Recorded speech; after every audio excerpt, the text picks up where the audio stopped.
Okay, so here we go. We're going to take a look at exponential functions. Okay, these are very, very powerful functions, and then the reason they are called exponential functions is because the variable is an exponent. Okay, general rules here. A is your starting point. This is where you're going to start.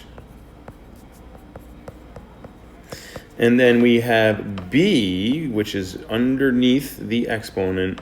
This is really what we would kind of refer to as your growth rate. So really what's happening here is we're multiplying x times, right? We're taking a number and then we're multiplying it by x times, okay? A percent increase or decrease formula kind of looks like this, right? Where here is the a value, the starting point, often called the principal. The b value is this whole parenthesis, this whole quantity right here. And the important thing to remember is that our percent is as a decimal, okay? And then usually our variable right here, this refers to time, right? So that's a generalized formula, okay? A little bit more complex formula is compounding, right? And compounding, what that means is when the percentage is evaluated or taken out. So things to think about here is the rate as a decimal, right? So it's usually a percent as a decimal. Okay, the n value is the number of times compounded, okay? So two examples for that is if n is 12, it will be compounded 12 times, okay? Or if you say that n is 365, it will be compounded daily, right? Because there's 365 days, all right? 12 would be for months, right? It was compounded 12 times, okay? All right, so that's the thing to take into consideration, right? And then the last one is our continuous compounding, all right? E is a number, and you can find E on your calculator, all right? If I hit second E, oh, here we go, second E, right? You can see it's a number, which is approximately 2.71828 and so on and so forth. Okay, it is an irrational number, and it's so it's similar to pi. Okay, it has a place, and it has a place in continuous growth. So anytime you see the word continuous, you know you're going to be using E in our formula. Okay. All right, let's take a look at a couple of examples here. First of all, let's increase the number 10 by 12%. So if I'm going to take 10, I'm going to increase it by 12%, right? So what I'm going to do here is 10 times 1 is 10. I know that, right? If I distributed in here, I would know that 10 times 1 would give me 10, right? But I want to increase the number by 12%. So 12% as a decimal would be 12 over 100 is 0.12.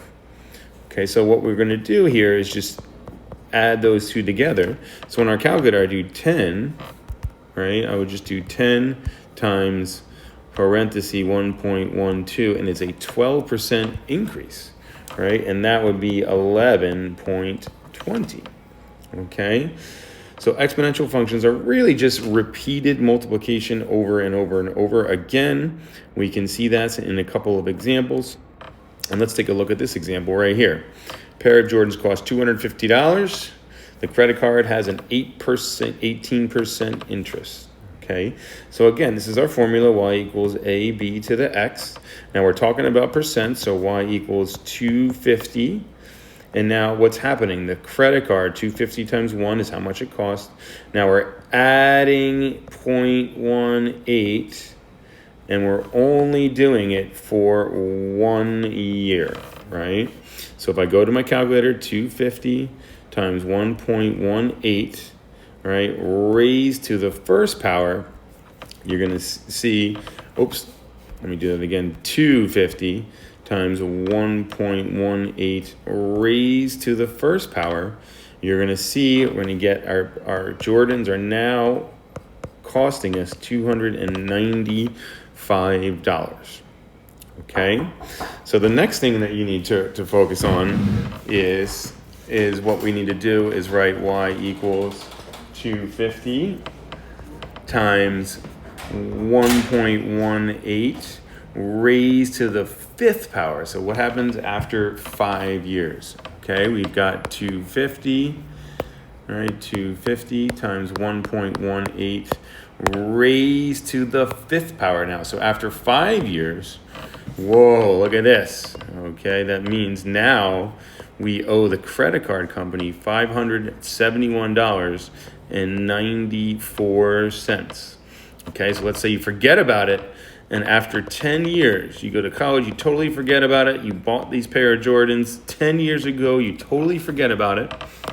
Okay, and let's see. So I'm going to change this to a 10, and we're going to get, whoa, look at that, $1,308.46. Okay, so interest can be very, very powerful.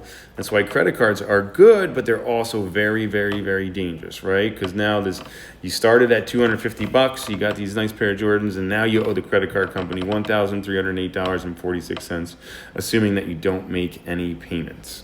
Okay, all right. Another way to look at some things is you buy a $10,000 car. And this is a car, all right, that depreciates or decreases at a rate of 17.5%. What is the value of the car after 5 years? Right, so now, again, similar formula, y equals ab raised to the x, okay? So the value of the car, it starts at $10,000, okay?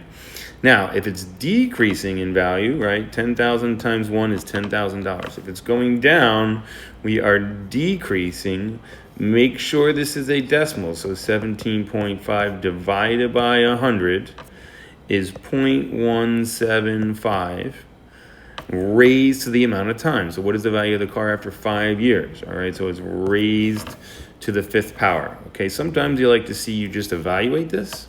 So if I go ahead and evaluate it on my calculator, 1 minus 0.175 is going to be 0.825. So I'd say y equals 10,000 times 0.825 raised to the fifth power. So you can see, right, that this number is less than 1. So you're depreciating. It's decreasing in value. Okay, so let's check out how much that is. So it's $10,000 times 0.825 raised to the fifth power, and you can see that car after 5 years is now worth $3,821.82. Okay, so these are some of the formulas that you're going to understand. You use understanding percents, percent increase and percent decrease, right? And then the basic formula of y equals ab to the x.